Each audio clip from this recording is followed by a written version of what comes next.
تو میں بھی آپ کو دو کہانیاں سناتا ہوں, ایک سچی اور ایک جھوٹی. بعض دفعہ کہانی جھوٹی ہوتی ہے لیکن اس سے موٹیویشن بڑی تگڑی ملتی ہے. پہلے جھوٹی والی سنا دیتا ہوں, پھر سچی والی سنا دیتا ہوں. جھوٹی کہانی یہ ہے کہ ہماری دادی ہمیں قصے سنایا کرتی تھیں. پہلے زمانے میں دادیاں بڑے زبردست ایک خود موٹیویشنل اسپیکر ہوا کرتی تھیں. دادیاں بچوں کو نا بچپن سے, مجھے یاد ہے ہم چھوٹے بچے تھے تو لڑکیاں بیٹھی ہوئی نا عید کے دن, ہماری کزنیں بہنیں مہندی لگا رہی تھیں, تو ہم بھی بیٹھ گئے, بچے بیٹھ جاتے ہیں مہندی لگانے. تو ہماری دادی نے کہا نا نا نا لڑکے مہندی نہیں لگاتے ورنہ تلوار نہیں پکڑ سکیں گے, تو وہ ان میں جو ہے نا نسوانیت پیدا ہو جائے گی. تو یہ ہم نے کون سا کوئی بم اٹھانا تھا بعد میں جا کے, لیکن ایک سمجھایا کرتی تھی کہ بھائی تم آدمی ہو تو آدمیوں والے کام کرو.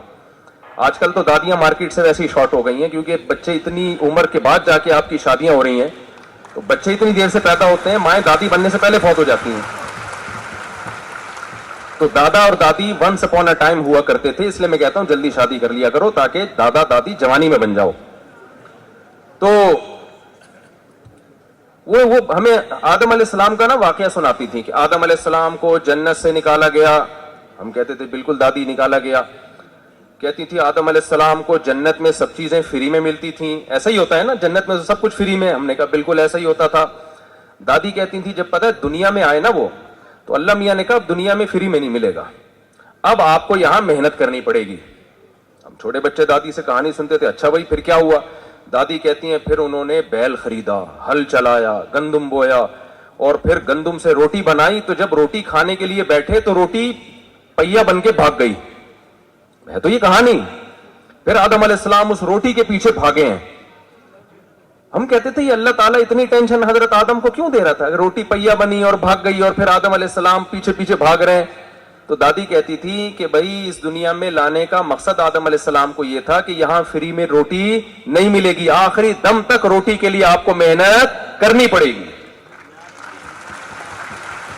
کہانی جھوٹی ہے لیکن اس سے سبق جو مل رہا ہے وہ صحیح ہے یا نہیں؟ خاندانی سبق مل رہا ہے کہ نہیں مل رہا؟ اور ایک اور کہانی میں آپ کو سناؤں گا, وہ سچی کہانی ہے. وہ ہمارے پڑوسی ایک بڑے بلڈر ہیں, کندھے پہ رومال رکھ کے گھومتے ہیں. پیسہ اتنا ہے کہ آدمی ان کی شکل دیکھ کے اندازہ نہیں لگا سکتا اس آدمی کے پاس اتنا پیسہ ہے. میں نے کہا یار آپ اتنے بڑی بڑی بلڈنگیں بنا رہے ہو, آپ نے کیا کوئی سول انجینئرنگ کی ہوئی ہے, یا آپ نے کوئی کراچی یونیورسٹی میں کوئی ڈپلوما ہولڈر ہو, آپ نے کوئی انجینئر بنے ہو آپ وہاں جا کے, یا آپ کا کوئی بڑے بڑے تاجروں کے ساتھ اٹھنا بیٹھنا ہے, یہ آپ کو کس نے سکھایا؟ انہوں نے مجھے کہا کہ یہ میرے باپ کا مجھ پر احسان ہے. میں بڑا خوش ہوا کہ ابا نے بچپن سے ہی اینٹیں رکھنا سکھائی ہوں گی, مزدوروں کے ساتھ کام کرنا سکھایا ہوگا, تو آج یہ اتنی ترقی کی انہوں نے.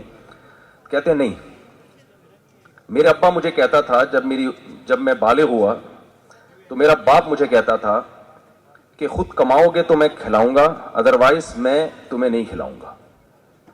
کہہ رہے ہم نہیں, جب باپ کے ٹکڑوں پہ انسان پلتا ہے, ٹکڑے تو نہیں کہنا چاہیے, باپ کے خرچے پہ انسان پلتا ہے اور باتیں 4 شادیوں کی کرتا ہے تو اچھا لگتا ہے؟ بولو بھائی.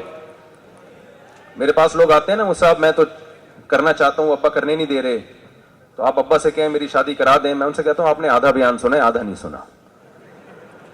آپ نے آدھا بیان سنا ہے, آدھا نہیں سنا. آدھا بیان تو یہ سنا ہے شادی کرنی چاہیے, یہ والا نہیں سنا کہ اپنے خرچے پہ کرنی چاہیے.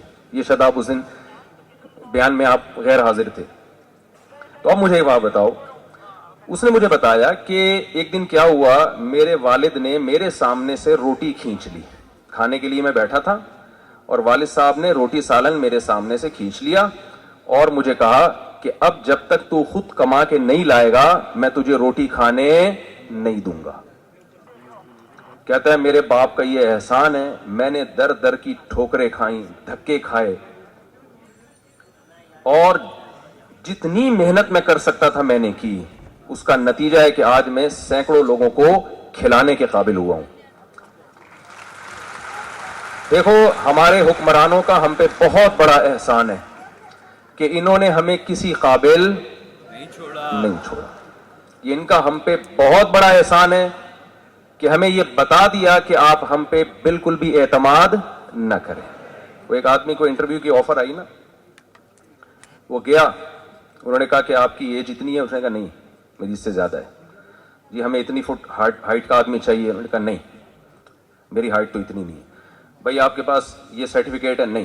تو انہوں نے کہا پھر کیا کرنے آئے ہو؟ میں یہ بتانے آیا ہوں کہ میں آپ کے قابل نہیں ہوں, میرے انتظار میں نہیں بیٹھیے گا آپ.